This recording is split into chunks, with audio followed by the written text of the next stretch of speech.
अम्मी,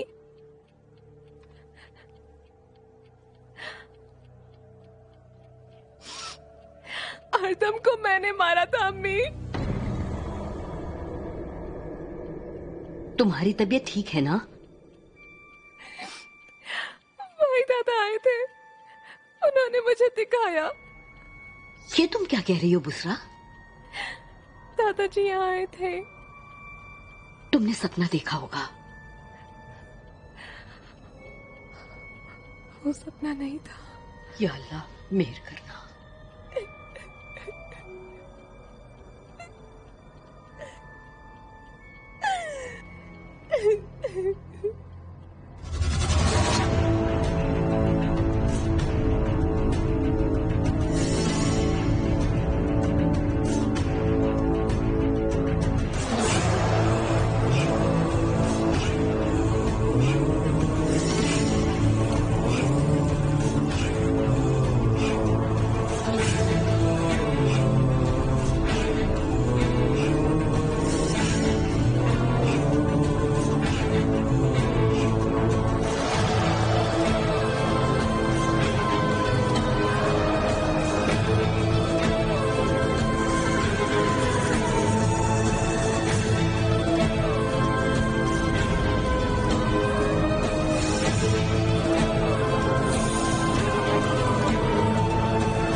तुम बहुत थकी हुई सी लग रही हो।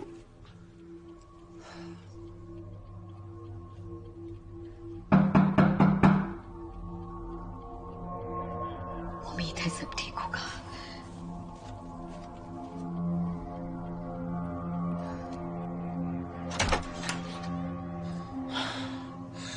मैं बुसरा को लेने आया हूं।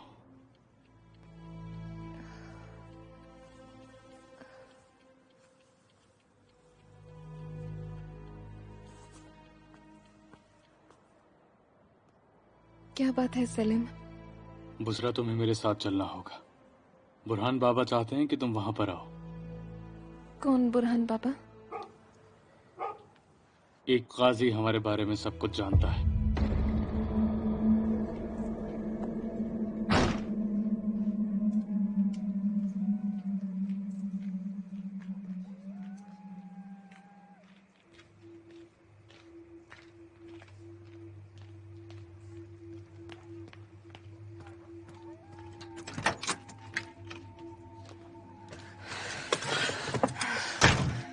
अच्छा किया तुम आ गए। बुसरा मैम के घर चलते हैं। सलीम का भी कुछ पता नहीं है। मैंने मैम को बहुत फोन किया पर उन्होंने जवाब नहीं दिया।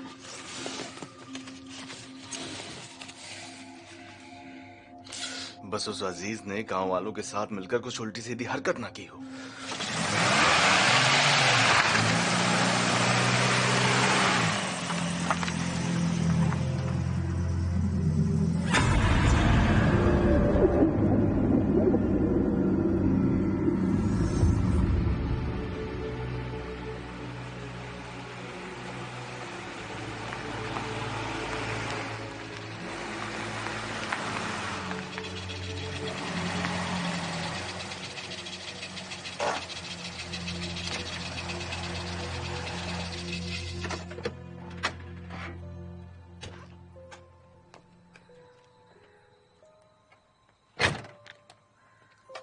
हो सकता है घर में हो। पर सेलिम की गाड़ी नहीं दिखाई दे रही।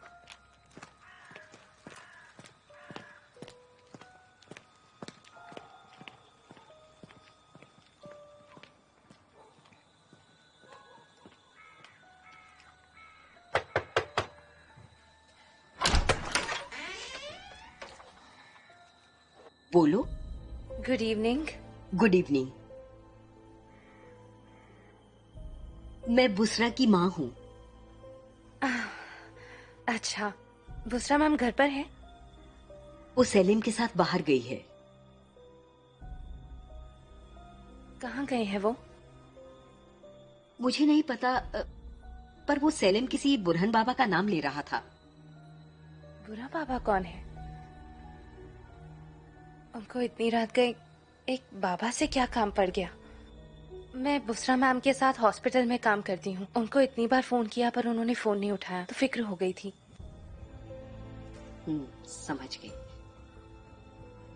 आओ, अंदर आओ।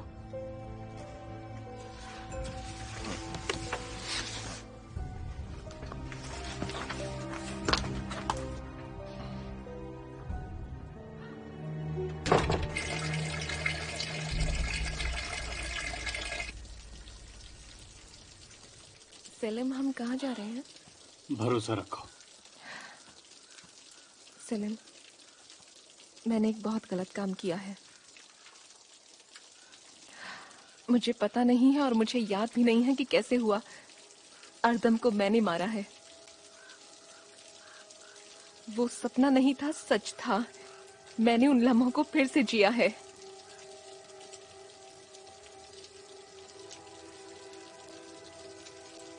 हम हकीकत का पता लगाने जा रहे हैं। चलो।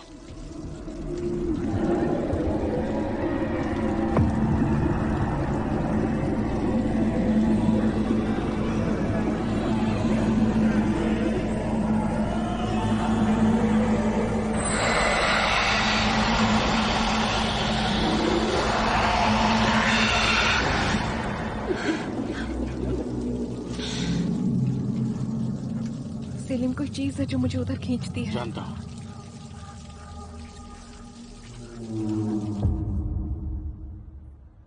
जब मैं आई तो वो लेटी हुई थी। वो कार में बेहोश हो गई थी। सेलिम उसको घर में लाया और लिटा दिया। पता नहीं क्या हुआ होगा। हालिद, देवत अंकल को फोन करके पूछो ना बुरा बाबा कौन है।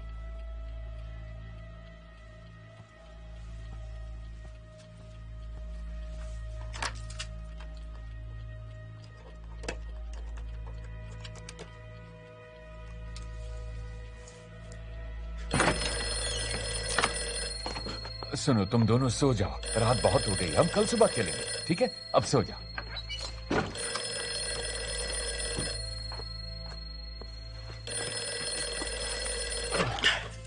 हेलो, कौन?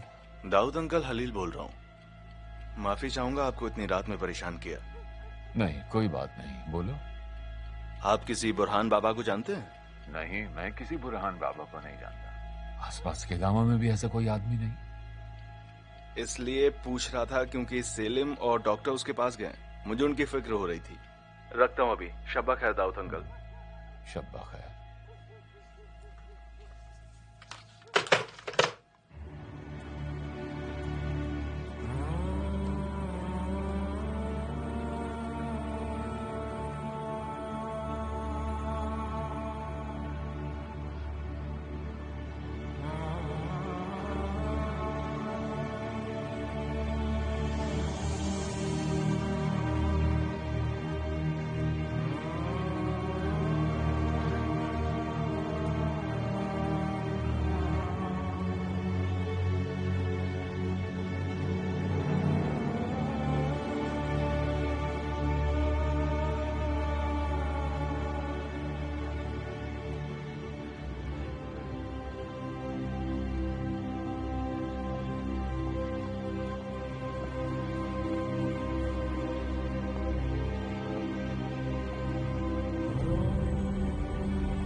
बैठो।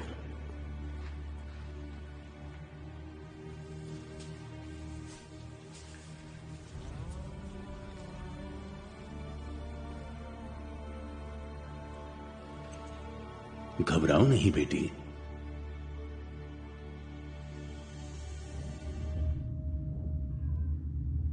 वक्त हो चुका है। दादाजी, तुम सब जान जाओगी।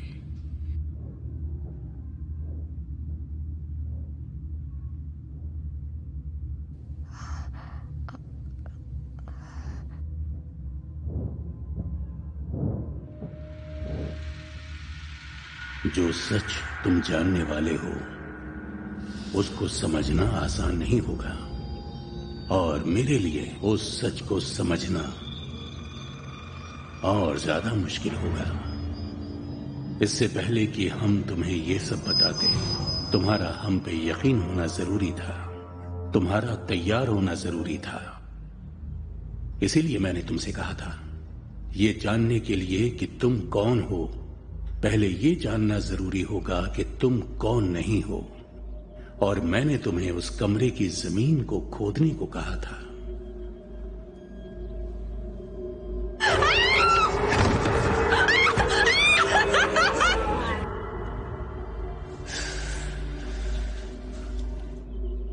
पहला तुम्हारे अपने अंदर के शैतान को पहचान के खुद से डरना जरूरी था, इसलिए तुम्हें तुम्हारा अतीत दिखाया गया।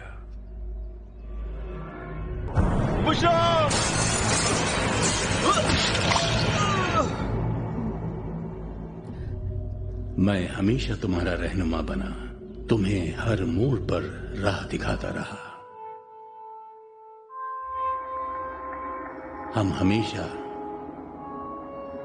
एक फरिश्ते की तरह तुम्हारे साथ चलते रहे, लेकिन हमारा मकसद तुम्हारी हिफाजत करना नहीं था। सब कुछ वैसे ही शुरू हुआ जैसे तुम्हारी मां ने बताया था। तुम्हारी माएं एक दूसरे को जानती थीं। उनकी कोई औलाद नहीं हो रही थी।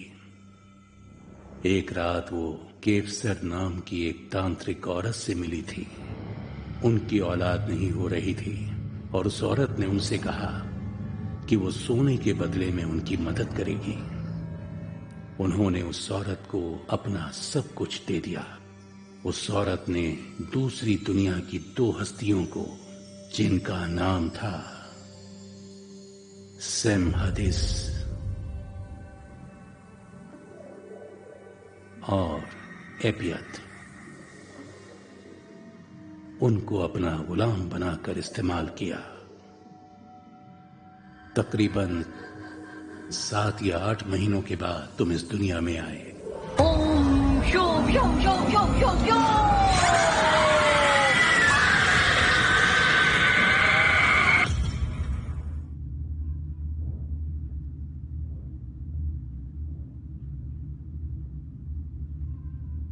ये बात अच्छी तरह से समझ लो कि तुम्हारा जन्म दूसरी दुनिया की 2 मासूम हस्तियों के गुलाम बनाने से हुआ है।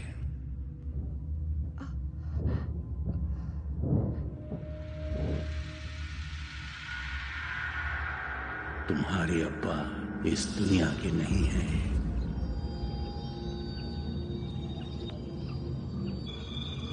क्या ये सब मुमकिन है बाबा? तुम्हारे आसपास बहुत लोग हैं जो ऐसी जिंदगी जीते हैं, पर तुम्हारा मामला उनसे अलग है। वो जिनके बाप दूसरी दुनिया के होते हैं उन्हें एल अमलुक कहते हैं। तुम्हारा शरीर एक दरवाजे का काम करता है।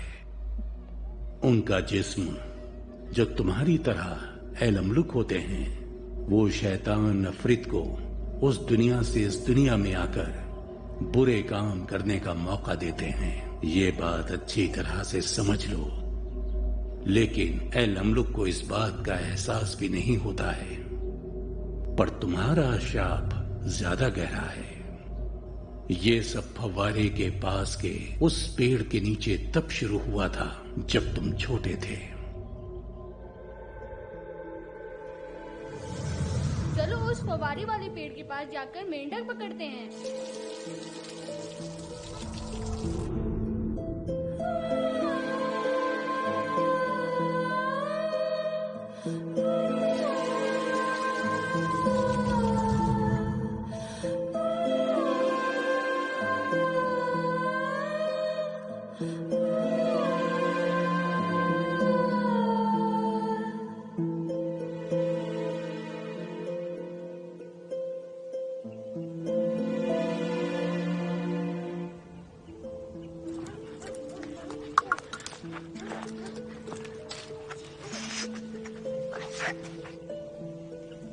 यहाँ से भाग चुके हैं, यहाँ एक भी नहीं है। मैं एक बार पेड़ के पीछे देख के आता हूँ। मैं भी चलती हूँ।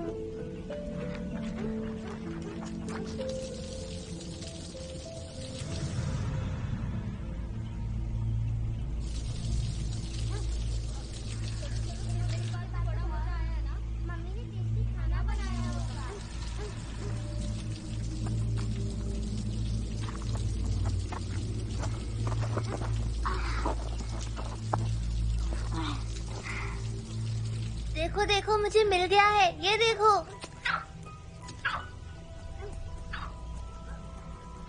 मैं डालता हूँ। ये लो, डाल दिया।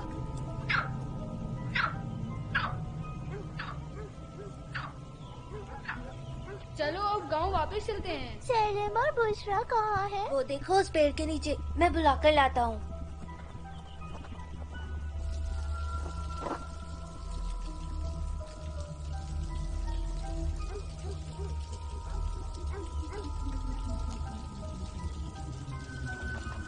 हमने एक मेंढक पकड़ लिया है, चलो घर वापस चलते हैं।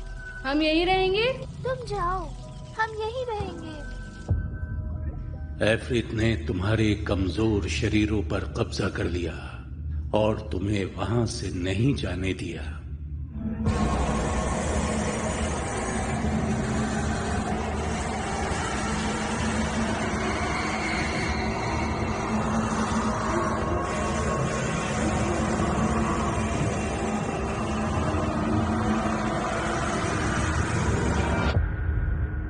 ये एक इत्तेफाक की बात है कि उस वक्त तुम दोनों वहां पर थे, पर वो उन दोनों एफरित के लिए एक मौका था जिन्होंने तुम्हारी जिंदगियों को एक बुरे सपने में बदल दिया। वो एफरित तेकेल लियतली, एक मर्द एक औरत जिन्हें उनकी दुनिया से बाहर निकाला गया था, वो वहां पर तुम्हारे शरीरों के अंदर दाखिल हो गए।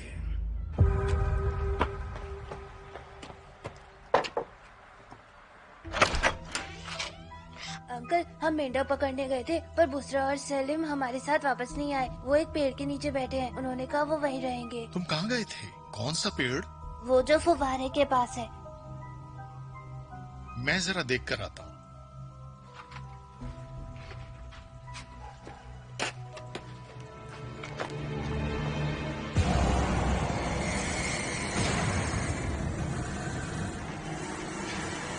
बुशरा, बुशरा।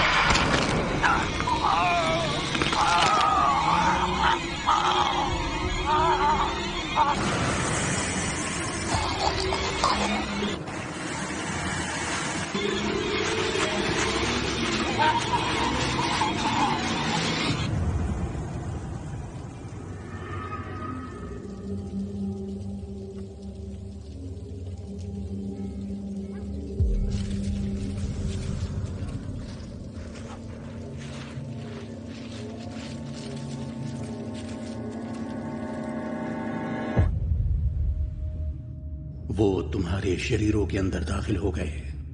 वही जगह है जहां से वो अपनी दुनिया से निकाले जाने के बाद तुम्हारी दुनिया में आ गए। वो जगह इस दुनिया में आने का दरवाजा है।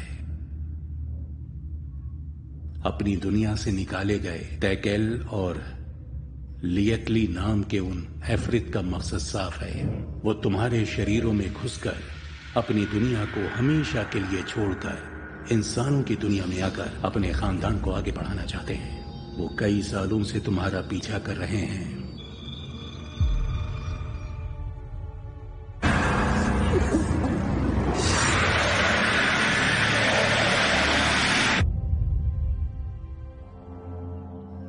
वो कई सालों से तुम्हारा पीछा कर रहे हैं। उनकी दुनिया में वक्त की रफ्तार अलग है, इसीलिए तुम्हारे जवान होने तक इंतजार करना उनके लिए कोई मुश्किल काम नहीं था।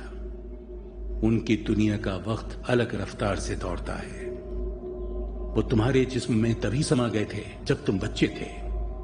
हालांकि तब से कई साल बीत चुके हैं, उनके सिर्फ कुछ मिनट गुजरे हैं।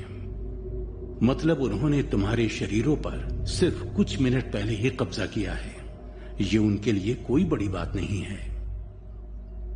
उन्होंने तुम्हें पास लाने की कोशिश की। उन्होंने तुम्हें दूसरों से दूर रखने की कोशिश की, क्योंकि उससे उनके इरादों पर पानी फिर सकता था। वो जो तुम्हें इस गांव में वापस लाना चाहती थी, वो वही लियथली नाम की अफरीत है जो तुम्हारे शरीर में घुसी हुई है। वो तुम्हें पास लाए क्योंकि उन्हें अपना खानदान आगे बढ़ाना है। इसके लिए वो दूसरे कमजोर शरीरों को इस्तेमाल करने से भी नहीं झिझके। तुम्हारे गांव में वापस आते ही उन्होंने अपनी हरकतें शुरू कर दी। वो छोटी बच्ची जो सेलिम को जंगल में मिली थी, वो सिर्फ एक जरिया थी। उन्होंने उसके कमजोर शरीर का फायदा उठाकर तुम्हें मिलाया।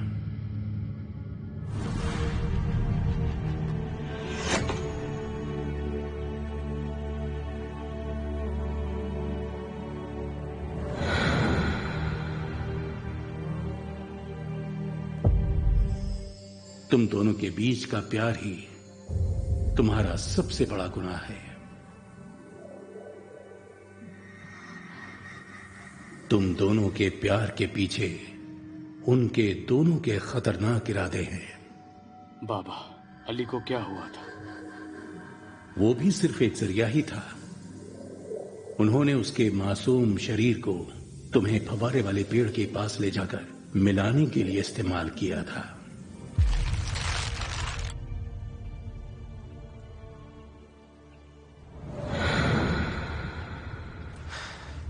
सबसे बुरी बात, उन्होंने वो काम तुम्ही से करवाया।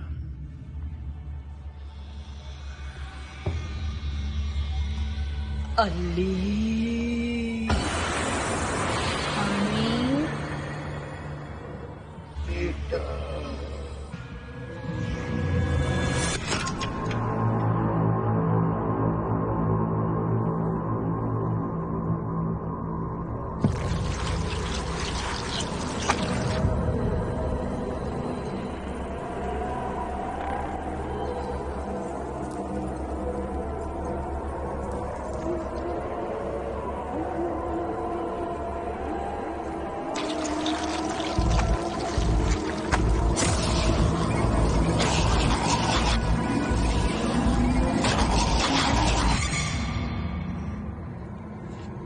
क्या समझते हो कि तुम मुझे रोक पाओगे? तुम क्या समझते हो कि तुम मुझे रोक पाओगे? तुम क्या समझते हो कि तुम मुझे रोक पाओगे? बुसरा, बुसरा, बुसरा।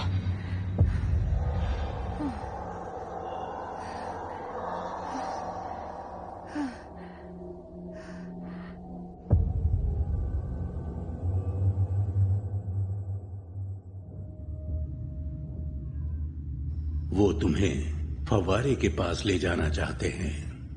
वो उनको अपनी ताकत दिखाना चाहते हैं जिन्होंने उन्हें बाहर निकाला था। वो दोनों चाहते हैं कि तुम दोनों करीब आओ और उनके खानदान को आगे बढ़ाओ।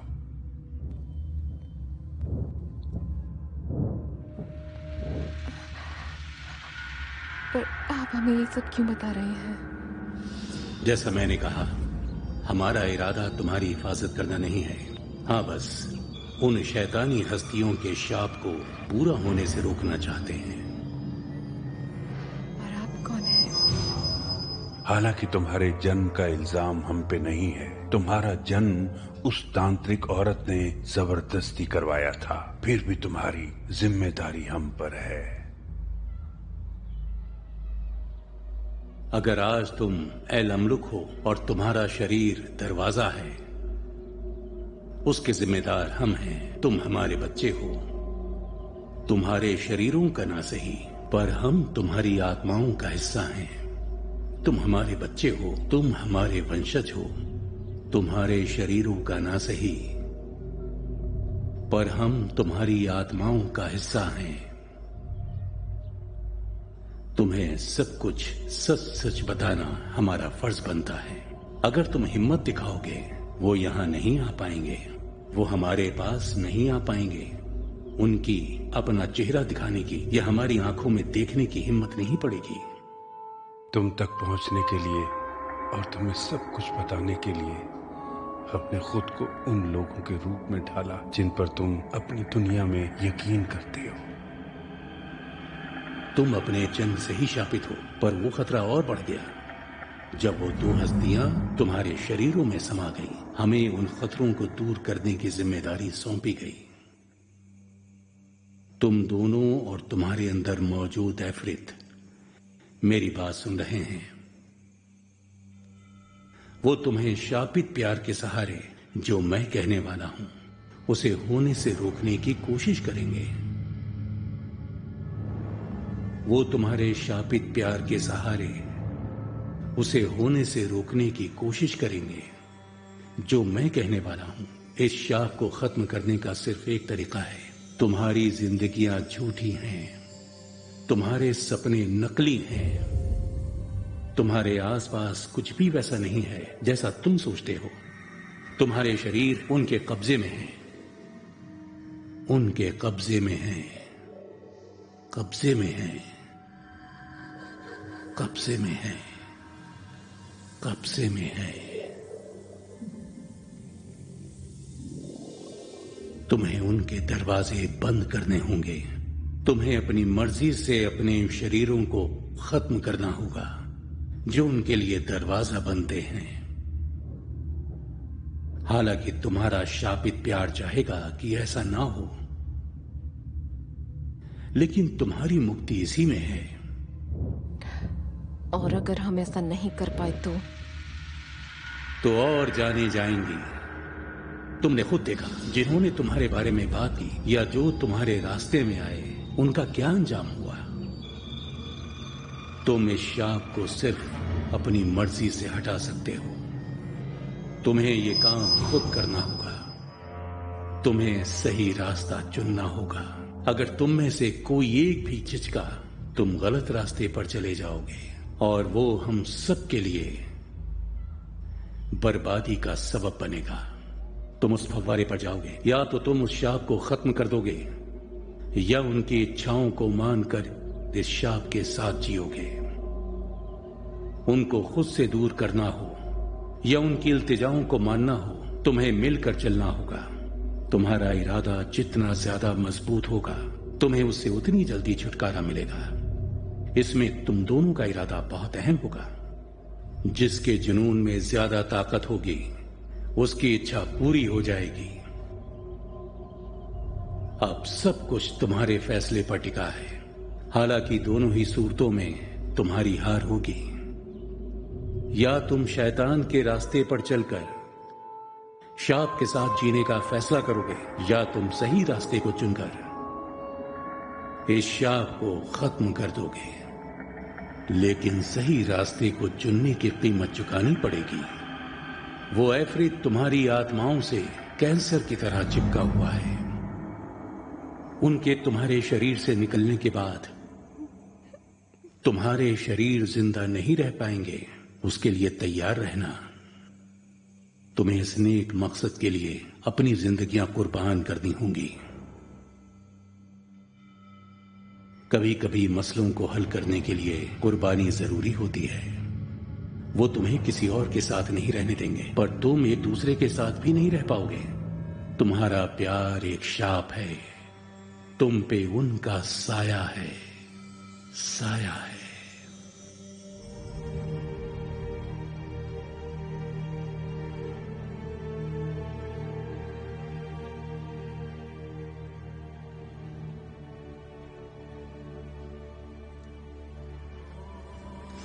तुम्हारी जिंदगियां झूठी हैं, तुम्हारे सपने नकली हैं, तुम्हारे आसपास कुछ भी वैसा नहीं है जैसा तुम सोचते हो। तुम्हारे शरीर उनके कब्जे में है, कब्जे में है।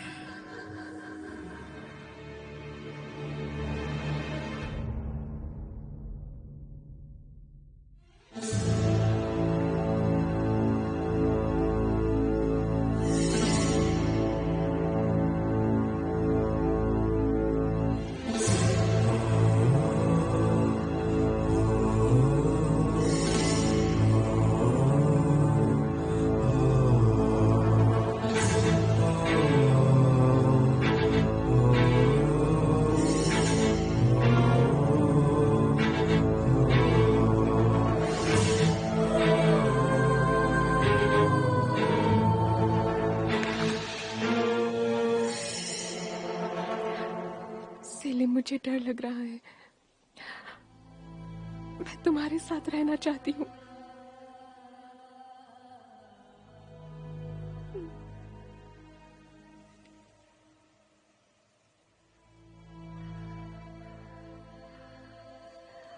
मैं अपनी जिंदगी में कभी भी मौत से नहीं डरी।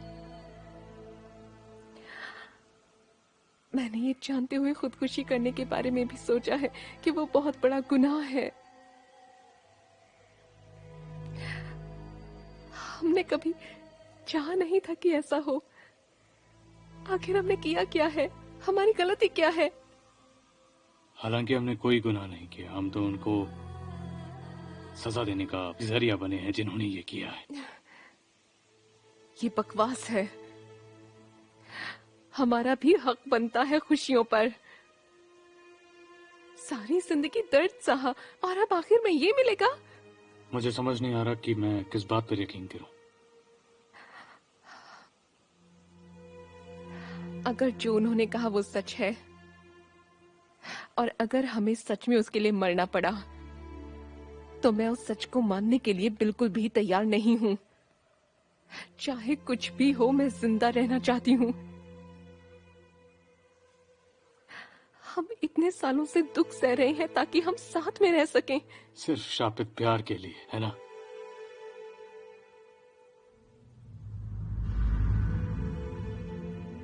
मैं उन सब चीजों को बेकार नहीं जाने दूंगी। मुझे किसी की कोई फिक्र नहीं है। हमारी सारी तकलीफें, हमारी सारी परेशानियां अब खत्म होंगी। इस वक्त मैं सिर्फ ये जानती हूँ कि मैं अपनी जिंदगी तुम्हारे साथ जीना चाहती हूँ। मैं खुशियों को इतना पास आकर खुद से दूर नहीं जाने दूंगी। मुझे नहीं पता कि तुम खुद बोल रही हो या फिर ये सब कोई तुमसे बुलवा रहा है। मैं तुम्हारे लिए कुछ भी कर सकता हूँ।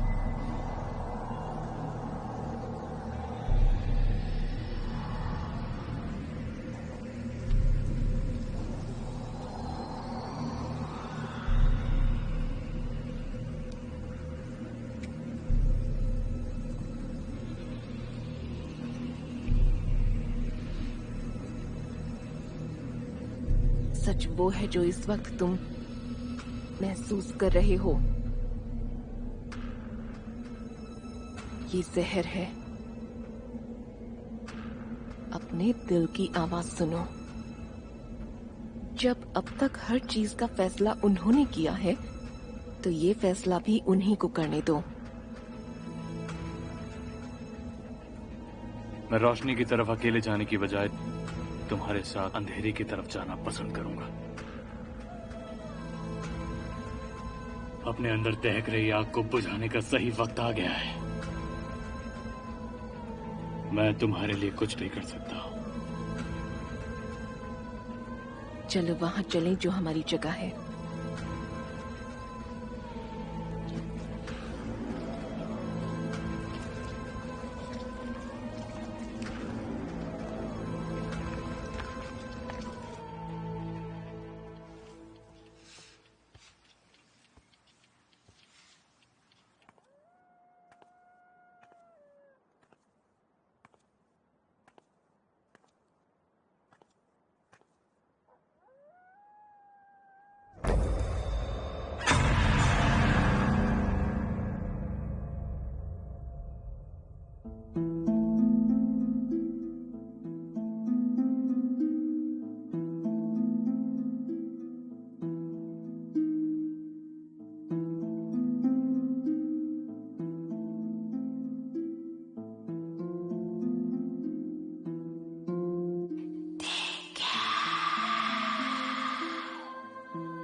सेलिम,